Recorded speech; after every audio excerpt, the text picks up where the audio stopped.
नमस्कार मेरे प्यारे भक्तों, आप सभी का हृदय से स्वागत है।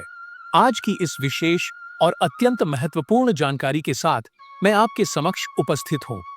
आज का विषय बेहद ही संवेदनशील और गूढ़ है, क्योंकि यह रक्षाबंधन जैसे पवित्र पर्व से जुड़ा हुआ है। एक ऐसा त्योहार जो भाई बहन के पवित्र रिश्ते को और भी अधिक मजबूत करता है। एक ऐसा अवसर जब बहन अपने भाई की कलाई में रक्षा का सूत्र बांधकर उसकी लंबी उम्र और समृद्धि की कामना करती है। लेकिन भक्तों, इस पर्व की पवित्रता और इसकी ऊर्जा को समझना अत्यंत आवश्यक है। अक्सर देखा गया है कि रक्षा बंधन पर कुछ विशेष वस्तुएं बेटियां अपने मायके से अपने ससुराल ले आती हैं, अनजाने में ही सही, लेकिन उनका प्रभाव पति के जीवन पर बहुत ही नकारात्मक हो सकता है। यह केवल एक जनश्रुति नहीं है, बल्कि हमारे शास्त्रों में भी इन बातों का विशेष उल्लेख किया गया है। अगर आप इस विषय को हल्के में लेंगे, तो जान लीजिए कि यह चूक किसी के पूरे परिवार की सुख शांति छीन सकती है। और यदि आपने इसे समझकर जीवन में अपनाया, तो आपके परिवार की रक्षा स्वयं ईश्वर करेंगे। रक्षाबंधन हर वर्ष सावन मास की पूर्णिमा को मनाया जाता है, जो न केवल भाई बहन के प्रेम का प्रतीक है, बल्कि शुभता, समर्पण और एकता का पर्व भी है। शास्त्रों के अनुसार इस पर्व का सीधा संबंध देवी लक्ष्मी, भगवान विष्णु, श्री कृष्ण, द्रौपदी और राजा बलि जैसे पौराणिक पात्रों से जुड़ा हुआ है। इस पर्व को मनाते समय भद्रा काल का विशेष ध्यान रखना चाहिए। भद्रा काल में राखी बांधना अत्यंत अशुभ माना गया है। एक कथा के अनुसार लंकापति रावण ने भद्रा काल में अपनी बहन से राखी बंधवाई थी, और इसके कुछ ही समय बाद उसका संपूर्ण वंश समाप्त हो गया था। इसलिए राखी बांधने से पहले मुहूर्त का पालन अनिवार्य है। अगर इस पर्व को शुभ मुहूर्त में और विधि विधान से मनाया जाए, तो यह न केवल भाई की रक्षा करता है, बल्कि पूरे परिवार को सुख, समृद्धि और वैभव का आशीर्वाद प्राप्त होता है। रक्षाबंधन के दिन प्रातः स्नान आदि करके साफ वस्त्र धारण करें। ध्यान रहे, काले या गंदे वस्त्र न पहने। बहनें राखी की थाली सजाएं, जिसमें रोली, अक्षत, मिठाई, दीपक और राखी हो। पहले भगवान को राखी चढ़ाएं और फिर भाई की कलाई पर पूर्व दिशा की ओर मुख करके राखी बांधें। पूजा में सबसे पहले गणपति बप्पा को राखी अर्पण करें, फिर भाई को तिलक करें, आरती करें और मिठाई खिलाएं। वर्ष 2025 में रक्षाबंधन का पर्व 9 अगस्त को मनाया जाएगा। इस दिन पूर्णिमा दोपहर 1:24 तक रहेगी। भद्राकाल सुबह 5:57 से दोपहर 1:32 तक रहेगा। इस समय राखी ना बांधें।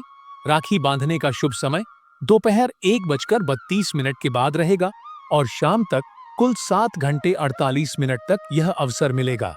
अब हम बात करेंगे उन विशेष वस्तुओं की जो रक्षाबंधन पर मायके से ससुराल लाना वर्जित है। हमारे शास्त्रों में ऐसे कई संकेत दिए गए हैं कि कौन सी वस्तुएं एक विवाहित स्त्री को अपने मायके से ससुराल नहीं लानी चाहिए, विशेषकर रक्षाबंधन जैसे मांगलिक अवसर पर। एक मिर्च। मिर्च को रिश्तों में कटुता का प्रतीक माना गया है।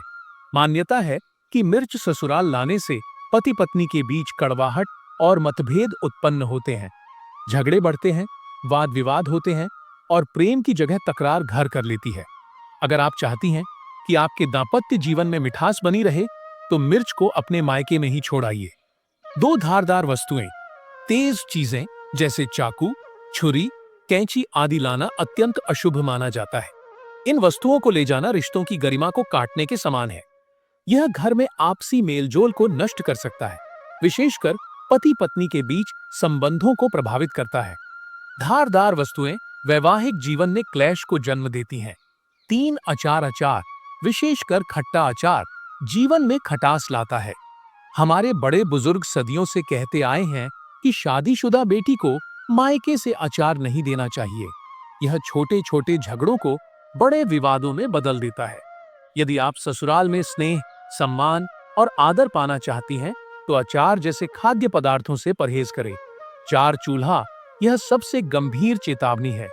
कई लोग गृहस्थी के प्रतीक स्वरूप बेटी को चूल्हा देते हैं, लेकिन यह संकेत करता है कि वह ससुराल में अलग चूल्हा यानी अलग गृहस्थी बसाना चाहती है। इससे परिवार में फूट पड़ सकती है और वैवाहिक जीवन में टकराव पैदा हो सकता है। गृहस्थी की बाकी वस्तुएं जैसे बर्तन, मिठाई, हल देना ठीक है, लेकिन चूल्हा देने से बचे। 5 सफेद वस्त्र। सफेद वस्त्र शोक और अकेलेपन का प्रतीक माने जाते हैं। बेटी को सफेद वस्त्र देना शुभ नहीं माना गया है, क्योंकि यह जीवन से रंगों को दूर करता है और मानसिक तनाव को बढ़ा सकता है। यह पति की सेहत और संतान सुख पर भी प्रतिकूल असर डालता है। यदि गलती हो जाए तो क्या करें? यदि अनजाने में आपने भद्राकाल में राखी बांध दी हो या मायके से कोई अशुभ वस्तु ससुराल ले आई हो, तो घबराइए नहीं। शास्त्रों में हर समस्या का समाधान है। आप उपाय कर सकती हैं। भद्रा काल की शांति के लिए भद्रा के 12 नामों का जाप करें।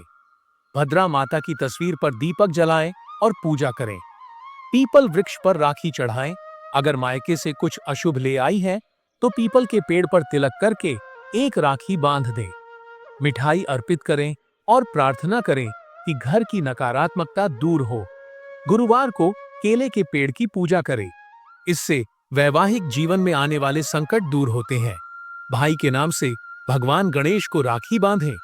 यदि राखी गलत समय में बांध दी गई हो, तो प्रभु की शरण लें, वे मार्ग प्रशस्त करेंगे। सभी राम भक्त वीडियो को लाइक करना ना भूलें और कमेंट में लिखें जय जय श्री राम। कहिए जय श्री राम, जय बजरंग बली।